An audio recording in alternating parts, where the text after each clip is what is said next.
ഇന്ന് നമ്മൾ നോക്കാൻ പോകുന്നത് അവരുടെ സോളിന്റെ മെസ്സേജസ് എന്താണ് നിങ്ങളോടുള്ള ഒരു മെസ്സേജ് അവരുടെ സോൾ പറയാൻ ആഗ്രഹിക്കുന്ന മെസ്സേജസ് എന്താണെന്നാണ് നമ്മൾ ഇന്ന് നോക്കാൻ പോകുന്നത്.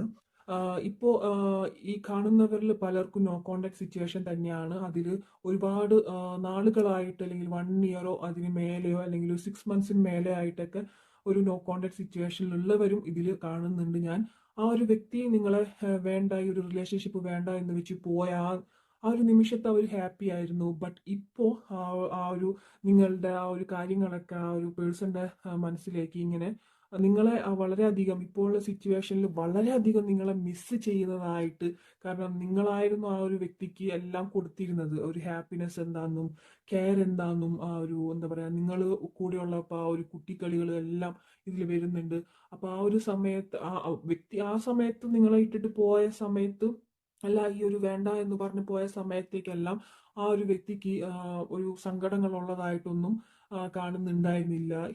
ആ ഒരു വ്യക്തി ഒരു ഹാപ്പി ആയിട്ടായിരുന്നു ആ കിട്ടിയ ലൈഫിൽ. അല്ലെങ്കിൽ നിങ്ങളും വിട്ടിട്ട് കളഞ്ഞിട്ട് പോയിട്ട് വേറൊരു ലൈഫിലേക്ക് തിരിഞ്ഞപ്പോൾ അതിൽ അയാൾ ഹാപ്പി ആയിരുന്നു ആദ്യത്തെ കാലഘട്ടങ്ങളിലെല്ലാം.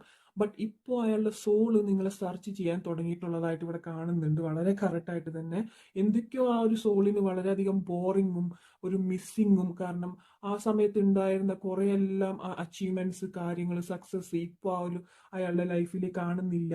അത് മാത്രമല്ല ഇപ്പോൾ എന്താ പറയാ, ഒരു ഇൻട്രസ്റ്റ് ഇല്ലാത്ത രീതിയിലാണ് അയാളുടെ സോള് പോയിക്കൊണ്ടിരിക്കുന്നത്. ഒന്നിനോടും ഒരു ഇൻട്രസ്റ്റ് കാണിക്കുന്നില്ല അയാൾ. ഒന്നിനോടൊരു ഇൻട്രസ്റ്റ് അയാൾക്ക് തോന്നുന്നില്ല. കാരണം നിങ്ങളെ കൂടി ഉണ്ടായിരുന്ന ആ ഒരു എല്ലാത്തിനോടുള്ള ഒരു ഇൻട്രസ്റ്റ്, അത് അച്ചീവ് ചെയ്യാനുള്ള ഒരു മോട്ടിവേഷൻ എല്ലാം ഉണ്ടായിരുന്നു. ബട്ട് ഇപ്പോ ആ ഒരു വ്യക്തിക്ക് ഇത് കാണുന്നില്ല എന്നതാണ്. ഭയങ്കര ഒരു ഇൻട്രസ്റ്റ് തീരെ ഇല്ലാത്ത പോലെയൊക്കെ നമുക്കിതിൽ കാണാം. കാരണം ഇവിടെ 4 ഓഫ് കപ്സിൽ ഒരു കപ്പ് ഓഫർ ചെയ്യുമ്പോൾ ആ ഒരു വ്യക്തി ഇൻട്രസ്റ്റ് ഇല്ലാതെ എനിക്ക് എന്ത് തന്നെ നല്ലതാണെങ്കിലും എനിക്കത് വേണ്ട. കാരണം ആ ഒരു വ്യക്തി കൂടെ ഇല്ലാത്തപ്പോൾ എന്തോ ഒരു അവരുടെ പാതി ഇല്ലാത്ത ഒരു ഫീലിങ്സും സോളിന് ഒരു മിസ്സിങ് അവർക്ക് തന്നെ ചിലപ്പോൾ ചില സോളുകൾക്ക് ഉണ്ടാവില്ല. കാരണം എന്തുകൊണ്ടാണ് എനിക്കിങ്ങനെ ഒരു ജാതി മിസ്സിങ്, ഒരു വല്ലാത്തൊരു അവസ്ഥ തോന്നുന്നത്. അത് മാത്രമല്ല, ഇത് കാണുന്ന പലർക്കും ഒരുപാട് സൈനുകൾ നിങ്ങൾക്കും കിട്ടുന്നുണ്ടായിരിക്കാം. അവരുടെ സോള് നിങ്ങളെ സെർച്ച് ചെയ്യുന്നതിനുള്ള സൈനുകൾ നിങ്ങൾക്ക് കിട്ടുന്നുണ്ടായിരിക്കാം. ലൈക്ക് നിങ്ങളുടെ കണ്ണ് ഒന്ന് ജസ്റ്റ് തുടിക്കുക, അല്ലെങ്കിൽ വെള്ളം ഭക്ഷണം കഴിക്കുമ്പോൾ ജസ്റ്റ് ഇറങ്ങാനായിട്ടുള്ളൊരു ബുദ്ധിമുട്ട് അനുഭവപ്പെടുക. നമ്മൾ എല്ലാ ദിവസവും ഭക്ഷണം കഴിക്കുന്നതാണ്. ബട്ട് അങ്ങനൊരു നമുക്ക് ഭക്ഷണം ഇറക്കാനുള്ള ഒരു ബുദ്ധിമുട്ടൊന്നും എല്ലാവർക്കും ഉണ്ടാവുന്നില്ല. ബട്ട് ചില ടൈമുകളിൽ നിങ്ങൾക്ക് ഭക്ഷണം കഴിക്കുമ്പോൾ അങ്ങോട്ട് ഇറങ്ങി കിട്ടാനുള്ളൊരു ബുദ്ധിമുട്ടുണ്ടാവുക, തൊണ്ടയിൽ നിന്ന് ഇറങ്ങാനായിട്ട്.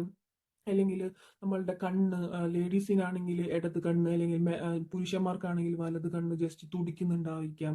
അല്ലെങ്കിൽ അവരുടെ പേരുകൾ അൺഎക്സ്പെക്റ്റഡ് ആയിട്ട് പല സ്ഥലങ്ങളിലും കാണുന്നുണ്ടായിരിക്കാം. അല്ലെങ്കിൽ നിങ്ങളുമായിട്ട് ഒരു വ്യക്തിയുമായിട്ട് കഴിഞ്ഞ ദിവസങ്ങളിലെ ചില ഓർമ്മപ്പെടുത്തുകൾ, ചില ചില സിറ്റുവേഷൻസുകൾ നിങ്ങൾ വേറെ വ്യക്തികളിലോ അങ്ങനെ പലതുമായിട്ട് കാണുന്നുണ്ടായിരിക്കും. അങ്ങനെ കുറെ സൈനുകൾ അവരുടെ സോള് നിങ്ങളെ എന്താ പറയാ, അവർക്ക് തന്നെ അറിയുന്നുണ്ടാവില്ല. ചില സോളുകൾക്ക് അറിയുന്നുണ്ടാവില്ല ആ ഒരു സോളിന് മിസ്സിങ് എന്തുകൊണ്ടാണ് വരുന്നത്. പക്ഷെ ആ നിങ്ങളുമായിട്ടുള്ള സോളിൽ കണക്റ്റഡ് ആയതുകൊണ്ടാണ് നിങ്ങൾക്കും ഒരു ഫീലിങ്സ് അവിടെ കിട്ടുന്നുണ്ടായിരിക്കാം. ചില പ്രേക്ഷകർക്ക് തോന്നി തുടങ്ങിയിട്ടുണ്ടാവും ആ ഒരു തിരിച്ചു വരുന്നുണ്ട് ഒരു തോന്നലൊക്കെ. അല്ലെങ്കിൽ ഡ്രീം കാണാം, ആ ഒരു വ്യക്തിയെ ഡ്രീമിൽ പലപ്പോഴായിട്ട് കാണാം എന്നുള്ള സിറ്റുവേഷനൊക്കെ നിങ്ങൾക്ക് പലർക്കും ഉണ്ടാവുന്നുണ്ടാവാം. കാരണം അവരുടെ സോള് ഇപ്പോൾ നിങ്ങളെ സെർച്ച് ചെയ്തുകൊണ്ടിരിക്കുന്നുണ്ട്. നിങ്ങളെ ആ ഒരു സമയത്ത് നോ കോണ്ടാക്റ്റിലേക്ക് പോയി എന്നുണ്ടെങ്കിലും ഇപ്പോഴത്തേക്ക് ആ ഒരു വ്യക്തിക്ക് അന്നുണ്ടായിരുന്ന പോലത്തെ ഒരു ഹാപ്പിനെസ്സോ സന്തോഷമോ അല്ലെങ്കിൽ അച്ചീവ്മെന്റ്സോ അവരെ കരിയർ വൈസ് ആയാലും ഒരുപാട് ലോസിൽ ഒക്കെ പോയിക്കൊണ്ടിരിക്കുന്നു, അല്ലെങ്കിൽ പോകാൻ സാധ്യതയുള്ളതായിട്ടുള്ള ഒരു ഫ്യൂച്ചറും അവർക്ക് ഇപ്പോഴത്തേക്ക് കാണുന്നുണ്ട്. എന്തൊക്കെ ഓഫറുകൾ അവിടെ 5 ഓഫ് കപ്സ് ഇവിടെ കാണുന്നിട്ടുണ്ട്, എന്തൊക്കെ ഓഫറുകൾ അവിടെ വന്നിട്ടുണ്ടെങ്കിൽ പോലും ആ ഒരു വ്യക്തിക്ക് അതൊന്നും സ്വീകരിക്കാനുള്ള മനസ്സ് അവിടെ കാണുന്നില്ല. ആ ഒരു വ്യക്തിക്ക് എന്താ പറയാ, നല്ല നല്ല കാര്യങ്ങളിൽ ഓഫർ വന്നിട്ടുണ്ടെങ്കിലും ആ ഒരു വ്യക്തിക്ക് ഇപ്പോൾ അതൊന്നും ആക്സെപ്റ്റ് ചെയ്യാനുള്ള ഒരു മാനസികാവസ്ഥയായിട്ട് അവിടെ കാണുന്നില്ല. അത് മാത്രമല്ല, ക്യൂൻ ഓഫ് കപ്സ് ഇവിടെ ഉണ്ട്. കാരണം ആ ഒരു വ്യക്തിയുടെ മനസ്സിൽ എന്താ പറയുക, ചിന്തിക്കുന്നുണ്ട് എങ്ങനെ ഞാൻ ഇനി ആ ഒരു ഇതിലേക്ക് തിരിച്ചു പോകും. കാരണം അത്രമാത്രം വിഷമിപ്പിച്ചിട്ടുണ്ടെന്ന് ആ ഒരു വ്യക്തിക്ക് ഇപ്പോൾ ബോധ്യമാവുന്നുണ്ട്. കുറ്റബോധം തോന്നുന്നുണ്ട്. വളരെയധികം കുറ്റബോധത്തോടെ ഇവിടെ ആള് നിൽക്കുന്ന നിങ്ങൾക്ക് തന്നെ കാണാൻ സാധിക്കും. ആ ഒരു തിരിച്ചെങ്ങനെ അങ്ങോട്ട് പോകും, ആ ഒരു വ്യക്തി ഉണ്ടായിരുന്നപ്പോൾ ആ സമയത്ത് എൻ്റെ ലൈഫിൽ നല്ല നല്ല കാര്യങ്ങൾ നടന്നിട്ടുള്ളൂ, അങ്ങനെയൊക്കെ ഒന്ന് ചിന്തകൾ ഈ ഒരു വ്യക്തിക്ക് വരുന്നതായിട്ട് കാണാം. അതുമാത്രമല്ല വീൽ ഓഫ് ഫോർച്യൂൺ ഇവിടെ വന്നിട്ടുണ്ട്. വീൽ ഓഫ് ഫോർച്യൂൺ എന്ന നിങ്ങളുടെ ഒരു കാലഘട്ടം അവിടെ എൻഡ് ആയിരിക്കുന്നതാണ്, എൻഡ് ആകുകയാണ് ഈ ഒരു പെയിൻഫുൾ സിറ്റുവേഷൻ. കുറേ പേർക്ക് റീയൂണിയനും ഒരു ഹാപ്പിയസ്റ്റ് ആയിട്ടുള്ള കാര്യങ്ങളൊക്കെ കാണുന്നുണ്ട്. ഒരു 60% ആളുകൾക്ക് ഒരു റീയൂണിയൻ ഇവിടെ ഒരു മേ ബി ഒരു ന്യൂ ബിഗിനിങ്, ചിലർക്ക് ഒരു കാർമിക് സിറ്റുവേഷൻ അവിടെ എൻഡ് ആവുന്നതൊക്കെ ആയിട്ടൊന്നും ഇവിടെ കാണുന്നുണ്ട് ഈ വീൽ ഓഫ് ഫോർച്യൂണ്. ഇവിടെ ഒരു പേഴ്സണൽ മീൻസ് നിങ്ങൾ ഒരു ജനറൽ റീഡിംഗ് ആയതുകൊണ്ട് ഞാൻ പറഞ്ഞു 80% ആളുകൾക്ക് ഇത് റീസണേറ്റ് ആവുള്ളൂ. ആരുടെ എനർജീസ് ആണ്, ആരുടെ ഫീലിങ്സ് ആണ് ഇവിടെ മൂറായിട്ട് നിൽക്കുന്നത്, അവരുടെ എനർജീസ് ആണ് ഇവിടെ കറക്റ്റായിട്ട് വരുന്നുണ്ടാവാം. നിങ്ങൾ പേഴ്സണൽ റീഡിംഗ് എടുക്കുമ്പോഴാണ് കൂടുതൽ അക്യുറേറ്റ് ആയിട്ട് നിങ്ങൾക്ക് വരാം. എന്നാൽ 80% നിങ്ങൾക്ക് ഇവിടെ റീസണേറ്റ് ആയിരിക്കും. ഓക്കെ, ഒന്നുകൂടി എടുത്തു പറഞ്ഞതാണ്. അപ്പൊ വീൽ ഓഫ് ഫോർച്യൂൺ എന്ന് പറയുന്നത് നിങ്ങളുടെ ആ ഒരു കാർമിക് ആയിട്ടുള്ള സൈക്കിൾ എൻഡ് ആവുകയാണ്. ഇനി ഒരു ന്യൂ ബിഗിനിങ് ഇവിടെ ഉണ്ട്.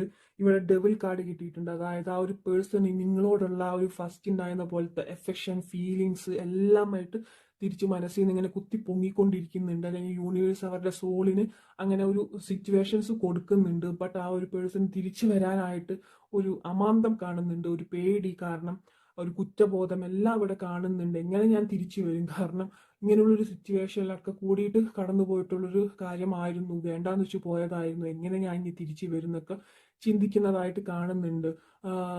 വേണമെങ്കിൽ നിങ്ങൾക്ക് ചിലർക്കെങ്കിലും ഒന്ന് കോണ്ടാക്ട് ചെയ്യാം. മേ ബി ആ ഒരു വ്യക്തി നിങ്ങളുടെ ഒരു കോളിനോ മെസ്സേജിനോ എന്തെങ്കിലും വേണ്ടി കാത്തിരിക്കുന്നുണ്ടാവാം. കാരണം എല്ലാ കൊണ്ടൊരു കുറ്റബോധമായിട്ട് ഇവിടെ കാണുന്നുണ്ട് ആ ഒരു വ്യക്തിക്ക്. ഭയങ്കരമായിട്ടൊരു ഡബിൾ കാർഡ് കിട്ടിയത് കൊണ്ട് ഭയങ്കരമായിട്ടൊരു എഫെക്ഷൻ ആയിട്ട് അഡിക്ഷൻ ഒക്കെ വന്നു തുടങ്ങുന്നുണ്ട് ആ ഒരു പേഴ്സന്റെ മനസ്സിൽ. ക്ലിയർ കട്ട് ആയിട്ട് തന്നെ പറയാം. അതായത് നിങ്ങളെന്ന വ്യക്തി, ഇപ്പൊ കണ്ടുകൊണ്ടിരിക്കുന്ന വ്യക്തികൾ മേ ബി ഒരുപാട് പ്രയറുകൾ അമ്പലത്തിൽ പോയും പള്ളിയിൽ പോയിട്ടൊക്കെ എന്താ പറയാ പ്രാർത്ഥിക്കുന്നുണ്ടായിരിക്കാം. നിസ്കാരം, ഭയങ്കര അങ്ങനത്തെ കുറെ ഒരു മാനിഫെസ്റ്റേഷൻ, പ്രയർ, അഫർമേഷൻ ഒക്കെ എടുക്കുന്നതായിട്ട് ഇവിടെ കാണുന്നുണ്ട്. അതുകൊണ്ട് തന്നെ നിങ്ങളിലേക്കുള്ള അട്രാക്ഷൻ ആ ഒരു പേഴ്സൺ കൂടി കൂടി വരുന്നതായിട്ട് തന്നെ ഇവിടെ കാണാം. നിങ്ങൾ ചെയ്യുന്നതിന്റെ ഒരു മാനിഫെസ്റ്റേഷൻ ടെക്നിക്സിന്റെ ഒക്കെ റിസൾട്ട് കിട്ടി തുടങ്ങിയെന്ന് തന്നെ വേണമെങ്കിൽ ഇവിടെ പറയാം. അതുകൊണ്ട് ആ ഒരു സോള് ഇപ്പോൾ സെർച്ച് ചെയ്യുന്നുണ്ട്, നിങ്ങളുടെ സോളിനെ തിരിഞ്ഞ് സെർച്ച് ചെയ്തുകൊണ്ടിരിക്കുന്നുണ്ട്. കാരണം അതിന്റെ കാരണം നിങ്ങൾ ചെയ്തിട്ടുള്ള ഒരു മാനിഫെസ്റ്റേഷനും പ്രയറിന്റെ ഒക്കെ ഒരു ഫലമായിട്ടാണ് നിങ്ങൾക്ക് ഇവിടെ കിട്ടുന്നുണ്ടായിരിക്കാം. ചിലവരുടെ ലെറ്റ് ഗോ ചെയ്ത് യൂണിവേഴ്സിന് സമർപ്പിച്ചിട്ടുണ്ടായിരിക്കാം. അതിന്റെയൊക്കെ ഫലം ഇവിടെ കണ്ടു തുടങ്ങിയിട്ടുണ്ടെന്ന് വേണമെങ്കിൽ പറയാം. ഓക്കെ, എന്തോ ആ ഒരു പേഴ്സണ് ഒരുമാതിരി ലജ്ജ തോന്നുന്നുണ്ട്. കാരണം ആ ഒരു പേഴ്സൺ, ഞാൻ പറഞ്ഞില്ലേ നിങ്ങളെ ആ ഇട്ടിട്ടുള്ള സിറ്റുവേഷൻ അങ്ങനത്തെ ആയിരിക്കും, വേണ്ട എന്നൊക്കെ പറഞ്ഞു പോയിട്ടുള്ള സിറ്റുവേഷനും നല്ലൊരു കരിയർ അതിലേക്കൊക്കെ ഫോക്കസ് ചെയ്തു പോയ വ്യക്തികളായിരിക്കാം. ആ ഒരു അപ്പൊ നിങ്ങൾ ഒരുപാട് ബെഗ് ചെയ്തിട്ടുണ്ടാവും, കാല് പിടിച്ചിട്ടുണ്ടാവും, ഒരുപാട് കരഞ്ഞ് വിളിച്ചിട്ടുണ്ടാവും, സോറി പറഞ്ഞിട്ടുണ്ടാവാം, ഒക്കെ ചെയ്തിട്ടുണ്ടാവും. പക്ഷെ അതൊന്നും അന്ന് മൈൻഡ് ചെയ്തിട്ടുണ്ടാവില്ല. പക്ഷെ ഇപ്പോൾ ആ ഒരു പേഴ്സൺ ലജ്ജിക്കുന്നുണ്ട് ആ ഒരു കാര്യം ആലോചിച്ചിട്ടെന്നാണ് നമുക്കിവിടെ കറക്റ്റ് കിട്ടിയിട്ടുള്ളത്. ഓക്കെ.